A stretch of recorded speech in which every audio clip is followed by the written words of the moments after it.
தமிழ் உலங்கள் அனைவருக்கும் இனிய வணக்கம். இது உங்கள் தமிழ் ஸ்டோர் சேனல். எம்சிசிக்குரிய ரவுண்ட் ஒன் ரிசல்ட் அப்படின்றது வெளியே வந்திருந்தது. ப்ரொஃபஷனல் ரிசல்ட் வெளியே வந்தது. நம்ம இதுக்கு முன்னாடி ஒரு வீடியோ கொடுத்துருந்தோம். ரிசல்ட் வந்து ரவுண்ட் ஒன்னோட ரிசல்ட்டை ரிசல்ட்டாக திரும்ப வந்து வெளியிட்டிருந்தாங்க. ஸோ என்னென்னா ரிவைஸ்டு ப்ரொஃபஷனல் ரிசல்ட் 2 அப்படின்னு சொல்லி சொன்னாங்க. அதற்கு வந்து இப்போ 11 மணியோட டைம் ஆனது முடிஞ்சிருச்சு ஆல்ரெடி. ஸோ அதாவது இன்றைக்கி 11 மணியோட முடிஞ்சிருச்சு. ஏதாவது உங்களுக்கு இஷ்யூ இருந்து நீங்கள் அப்ளை பண்ணியிருந்தீங்க, சரி பண்ணியிருக்கலாம். அதர்வைஸ் வரப்போகிற ரிசல்ட் ஃபைனல் அப்படின்றது. பட் இந்த ரிசல்ட்டில் நம்ம தெரிஞ்சது என்ன அப்படின்னா, ஏற்கனவே உங்களுக்கு தெரிஞ்சிருக்க வாய்ப்பு இருக்குது. பட் இருந்தாலும் ஒரு கிளான்ஸ் உங்களுக்கு நான் சொல்கிறேன். ஆல் இண்டியா கோட்டாவில் 15% ஆல் இண்டியா கோட்டாவில் கவர்மெண்ட் காலேஜினுடைய சீட்டில் ஒரு கேட்டகரிக்குமே எந்த அளவுக்கு மதிப்பெண்ணில் க்ளோஸ் ஆகிருக்குன்றது ஒரு கிளான்ஸ் ஃபஸ்ட் நான் உங்களுக்கு சொல்கிறேன். ஸோ ஓப்பன் கேட்டகரியை பொறுத்த வரைக்கும் 660 வந்து க்ளோஸ் ஆகிருக்கு. ஓப்பன் பிடபிள்யூடியை பொறுத்த வரைக்கும் 309, ஓபிசி 658 க்ளோஸ் ஆச்சு. ஓப்பன் பிடபிள்யூவில் வந்து 308, எஸ்சி கேண்டிடேட் வந்து 575, எஸ்டி கேண்டிடேட் 544 வந்து க்ளோஸ் ஆச்சு. இது என்ன அப்படின்னா 2024 எம்சிசியில் ரவுண்ட் ஒன் ரிசல்ட் வந்து இப்போ எந்தெந்த மார்க்கில் க்ளோஸ் ஆச்சு, எந்த கேட்டகரிக்கு அப்படின்னு நான் உங்களுக்கு சொல்லியிருக்கேன். பட் இப்போ கவர்மெண்ட்டோடைய 15% ஆல் இண்டியா கோட்டா தான் நான் இப்போ உங்களுக்கு சொன்னது, சரிங்களா?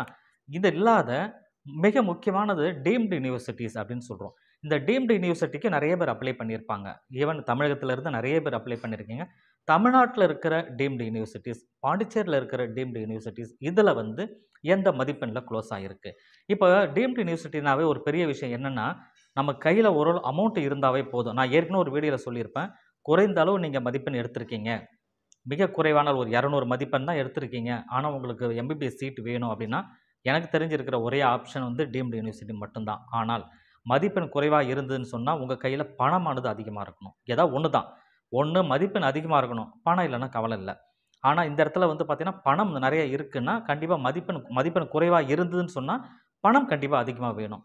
ஸோ காரணம் என்ன அப்படின்னா, ஒரு டீம்டு யூனிவர்சிட்டியில் குறைந்தது ஒரு 25 லட்ச ரூபா இல்லாமல் ஒரு வருஷத்துக்கு நீங்கள் கெட்ட போக முடியாது, சரிங்களா? அப்போ 25 லட்ச ரூபா நம்ம கட்டணும்னா 5 வருஷத்துக்கு நீங்கள் கணக்கு பண்ணிங்க, அப்போ எவ்வளோ அமௌண்ட் வருது? ஸோ இது வந்து பார்த்திங்கன்னா மிகப்பெரிய அமௌண்ட்டு. ஆனால் மதிப்பெண் குறைவாக இருக்கிற பட்சத்தில் நம்மளால் இது வந்து அஃபோர்டபுளாக இருக்கும், நான் வந்து பே பண்ணுன்ற சூழ்நிலை இருந்தால் தான் நீங்கள் கண்டிப்பாக கவுன்சிலிங்கில் பார்ட்டிசிபேட் பண்ணியிருக்க போகிறீங்க. சரி, இப்போ பாண்டிச்சேரியை பொறுத்த வரைக்கும் இருக்கிற டீம்டு யூனிவர்சிட்டியில் எந்தெந்த மார்க்கில் க்ளோஸ் ஆச்சிருக்கு அப்படின்னு நான் சொல்கிறேன். அதுக்கப்புறம் தமிழ்நாட்டில் இருக்கிற டீம்டு யூனிவர்சிட்டியில் எந்தெந்த மதிப்பெண்ணில் க்ளோஸ் ஆச்சுன்றதை நாம் இப்போ பார்க்கலாம். ஃபஸ்ட்டு பாண்டிச்சேரி பொறுத்த வரைக்கும் வந்து பார்த்திங்கன்னா 4 மெயினான டீம்டு யூனிவர்சிட்டிஸ். ஒன்று வந்து பார்த்திங்கன்னா அறுபடை வீடு மெடிக்கல் காலேஜ் அண்ட் ஹாஸ்பிட்டல். இது வந்து பார்த்திங்கன்னா போன வருஷம் 107 வெறும் 107 மார்க் தான் நமக்கு சீட்டுக்கு முடிஞ்சுது. ஆனால் இந்த வருடம் வந்து அது 186 வந்து அதிகரிச்சுது. அப்போ டீம்டு யூனிவர்சிட்டிலையுமே வந்து பார்த்திங்கன்னா மார்க் அதிகமாக இருக்குன்னா அப்போ பாருங்கள் கட் ஆஃப் எந்த அளவுக்கு உயருது அப்படின்ட்டு. இது வந்து ரிஃப்ளெக்ட் கண்டிப்பாக தமிழ்நாடு மெடிக்கல் செலெக்ஷன்லையுமே நமக்கு வந்து கட் ஆஃப் இன்க்ரீஸ் ஆக போகுதுன்ற ஒரு சைன் தான் இது எல்லாமே, சரிங்களா? அப்போ 107லேருந்து 186 வர அறுபடை வீடு மெடிக்கல் காலேஜ். அதே போல் வந்து மகாத்மா காந்தி மெடிக்கல் காலேஜை பொறுத்த வரைக்கும் 164லேருந்து 218 அதிகரிச்சிருக்கு. பட் இது அடுத்தது லக்ஷ்மி நாராயணா மெடிக்கல் காலேஜில் 110லேருந்து 147 இன்க்ரீஸ் ஆகியிருக்கு. விநாயகா மிஷன் காரைக்காலில் வந்து பாருங்கள் 146லேருந்து 215 இன்க்ரீஸ் ஆகிருக்கு. எல்லாமே வந்து பார்த்திங்கன்னா இதுலேயும் டீம்டு யூனிவர்சிட்டிலையுமே வந்து நமக்கு மதிப்பெண் அதிகமாகுதுன்னா ஒரு பக்கம் இதுக்கு என்ன காரணம், ஒரு பக்கம் வந்து ஃபீஸு கட்டுவதற்குண்டான வாய்ப்புகள் இருந்துமே மதிப்பெண் இங்கே வந்து அதிகமாகிட்டே வருது, கட் ஆஃப் வந்து இன்க்ரீஸ் ஆகுது. மேபி அடுத்த வருஷம் பாருங்கள் இதை விட அதிகமாகவும் வரலாம். அப்போ வந்து இது எங்கே போய் பாருங்கள், இதிலேயே டீம்டு யூனிவர்சிட்டி பணம் அதிகமாக கட்ட வேண்டிய ஒரு யூனிவர்சிட்டிலே நமக்கு வந்து இன்க்ரீஸ் ஆகுது அப்படின்னா நமக்கு கவர்மெண்ட் சீட்டில் தமிழ்நாட்டில் இருக்கிற கவர்மெண்ட் சீட்டோ பாண்டிச்சேரியில் இருக்கிற கவர்மெண்ட் சீட்லேயோ கிட்டத்தட்ட எந்த அளவுக்கு மதிப்பெண் வந்து அதிகமாக போகுதுன்றது இதுவே நமக்கு நல்லாவே தெரியுது. பட் இதில் இன்னொரு விஷயமும் சொல்கிறேன், பாண்டிச்சேரியில் இருக்கிற அந்த 4 டீம்டு யூனிவர்சிட்டிஸில் நமக்கு ஃபீஸ் அப்படின்னு சொல்லி பார்த்தீங்கன்னா சில தமிழ்நாட்டிலும் சரி பாண்டிச்சேரிலையும் சரி எல்லாமே சில காலேஜில் 4.5 வருஷம் ஃபீஸ் வாங்குவாங்க, சில காலேஜில் 5 வருஷம் வாங்குறாங்க, சரிங்களா? ஏன்னா அவங்க வாங்குகிற அந்த அமௌண்ட்டை பொறுத்தது தான். இப்போ ஃபார் எக்ஸாம்பிள் வந்து பார்த்திங்கன்னா அறுபடை வீடு மெடிக்கல் காலேஜ் புதுச்சேரியில் வருடத்திற்கு 25 லட்ச ரூபா வந்து பே பண்ணணும், அதாவது டீம்டு யூனிவர்சிட்டியில் நீங்கள் சீட் கிடச்சிதுன்னா. லக்ஷ்மி நாராயணா மெடிக்கல் காலேஜில் 23 லட்ச ரூபா வருது. விநாயகா மிஷனில் கிட்டத்தட்ட 23 லட்ச ரூபா கிட்ட வருது. தென் மகாத்மா காந்தியில் வந்து பார்த்திங்கன்னா 25,50,000 ரூபா கிட்ட வருது. அப்போ பாண்டிச்சேரியை பொறுத்த வரைக்கும் அதிகமான ஃபீஸ் அப்படின்றது மகாத்மா காந்தியில் தான் வாங்குறாங்க. வருடத்திற்கு 25,50,000னா இது ஒரு 5 வருஷம் வரைக்குமே கலெக்ட் பண்ணுறாங்க. ஸோ அந்த லெவலில் வருது. இந்த அளவுக்கு உங்களுக்கு ஃபீஸ் இருக்குன்னா, அடுத்த வருஷம் இருக்கிற மாணவர்கள் யாராவது இருந்தீங்கன்னா, இது கட்டுறதுக்கு ரெடியா இருந்தீங்கன்னா, நீட்ல நீங்க பெருசா மார்க் எடுக்காட்டா கூட பரவால்ல. ஆனா குறைஞ்சது வந்து ஒரு 218, 220 அந்த ரேஞ்சுக்காவது மதிப்பெண் எடுக்கணும். அப்பதான் உங்களால வந்து டீம்டு யூனிவர்சிட்டிக்காவது பண்ண முடியுன்றத இதிலேயே நீங்க தெரிஞ்சுக்க முடியுது. சரி.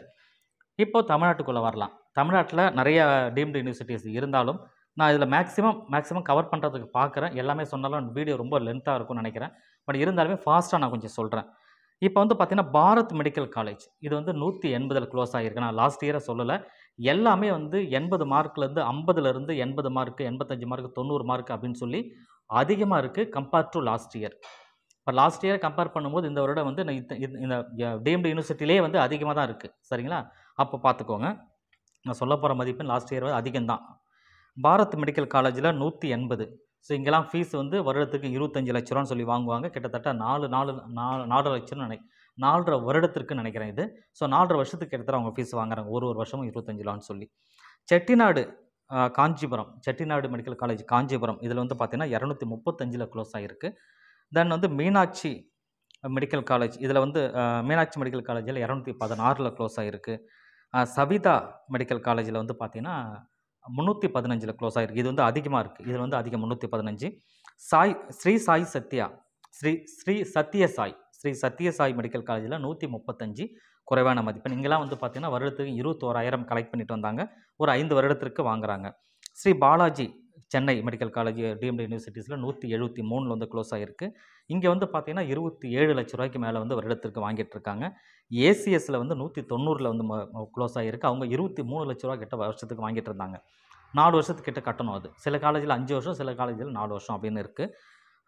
லலிதாம்பிகை இதில் வந்து 298லையும், ராமச்சந்திராவில் வந்து 432ல க்ளோஸ் ஆகியிருக்கு. மிக அதிகமான மதிப்பெண் அப்படின்னு சொல்லும்போது நான் ராமச்சந்திரா இருக்கிறதுல ஃபீஸும் வந்து ரொம்ப அதிகம். அங்கே தான் 30 லட்ச ரூபா வருடத்திற்கு கட்டுற மாதிரி இருக்குது.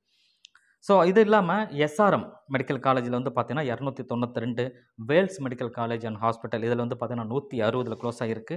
தென் விநாயகா மிஷன் சேலம் இதில் வந்து பார்த்தீங்கன்னா 193ல் வந்து க்ளோஸ் ஆகிருக்கு. ஜேஆர் மெடிக்கல் காலேஜ் இது வந்து இந்த வருட புதுசாக வந்த மெடிக்கல் காலேஜ். இந்த புதுசாக வந்த மெடிக்கல் காலேஜில் வந்து சீட் வந்து 100 சீட்டாக இருந்தாலுமே அதுவுமே கிட்டத்தட்ட ஃபுல்லாக இருக்குது.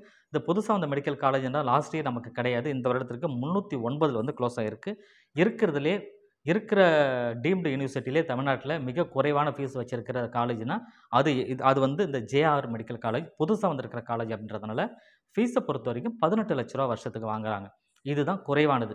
இது எல்லா டீம்டு யூனிவர்சிட்டியிலுமே குறைஞ்சது 21, 23, 25 மிக அதிகபட்சம் அப்படின்னு சொன்னால் ராமச்சந்திராவில் 30 லட்சம். சரிங்களா? 4 வருஷத்துக்கிட்ட வாங்குறாங்க. 5 வருடத்திற்கிட்ட வாங்குறாங்க. ஒவ்வொரு வருஷமும் நீங்கள் 30 லட்ச ரூபா கட்டணும். இது வந்து ஃபீஸ் மட்டும்தான். இது இல்லாமல் ஹாஸ்டல் தங்கினீங்கன்னா அது தனியாக இருக்குது, மற்ற ஃபீஸ் தனியாக இருக்குது, அதெல்லாம் தனி. ஸோ இது ஃபீஸை மட்டும் தான் நம்ம சொல்லிகிட்டு இருக்கோம். அப்போ கிட்டத்தட்ட வந்து இத்தனை லட்ச ரூபாய்க்கு நீங்கள் கட்டுறதுக்கு ரெடியாக இருந்தால் மட்டும்தான் அடுத்த வருட மாணவர்கள் வந்து டீம்டு யூனிவர்சிட்டியில் பண்ண முடியும். 2 ஆப்ஷன் மட்டும்தான். இப்போ நான் சொன்ன விஷயத்தில் உங்களுக்கு மேக்ஸிமம் சில விஷயங்களை புரிஞ்சிருக்கும். அப்போது நம்ம ஃபேமிலியில் நாம் வந்து ஒரு 30 லட்ச ரூபா கட்டுறதுக்கு ரெடியாக இருக்கிறாங்களா வருஷத்துக்குன்னா, நீங்கள் தைரியமாக நீட்டில் வந்து மதிப்பெண் குறைஞ்சாலும் கவலைப்பட தேவையில்ல. மதிப்பெண் குறையுது அப்படின்னு சொன்னால் உங்கள் கையில் பணம் வேணும். சரிங்களா? 1 பணமே இல்ல, நம்ம ரொம்ப சிரமம்னா மதிப்பெண் அதிகமா வேணும். ஏதாவது ஒண்ணு பணம் அதிகமா இருக்கணும், இல்ல மதிப்பெண் அதிகமா இருக்கணும். இது 2ல எது தேவைன்றத அடுத்த வருட மாணவர்கள் நீங்க தான் வந்து அத பார்த்து புரிஞ்சுக்கிட்டு, அதற்கு தகுந்த மாரி நீங்க படிக்க ஆரம்பிக்கணும். ஸோ கவர்மெண்ட் கோட்டால சீட்டு கிடைக்கிற அளவுக்கு மேக்ஸிமம் படிச்சுட்டீங்க அப்படின்னா, எந்த விஷயமே வராது பேரண்ட்ட பொறுத்தவரைக்கும். என்னதான் வந்து பணம் கையில இருந்தாலுமே ஒரு 30 லட்ச ரூவா போட்டு கட்டுறாங்கன்னா, பின்னாடி வந்து நீங்க கணக்கு பண்ணி பாருங்க. வருடத்திற்கு 30 லட்ச ரூவான்னா 5 வருஷத்துக்கு எவ்வளோ ஆச்சு?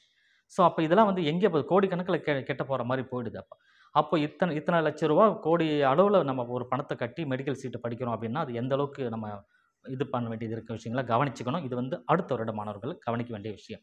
ஓகே. இப்போதைக்கு நம்ம டீம்டு யூனிவர்சிட்டி பத்தி பார்த்துருக்கோம். அடுத்து ஜிப்மர் அண்ட் எய்ம்ஸ்ல என்னென்ன மதிப்பெண்ல க்ளோஸ் ஆச்சுன்றத அடுத்தடுத்த வீடியோக்கள்ல நான் உங்களுக்கு சொல்றேன். தேங்க் யூ ஃபார் வாட்சிங்.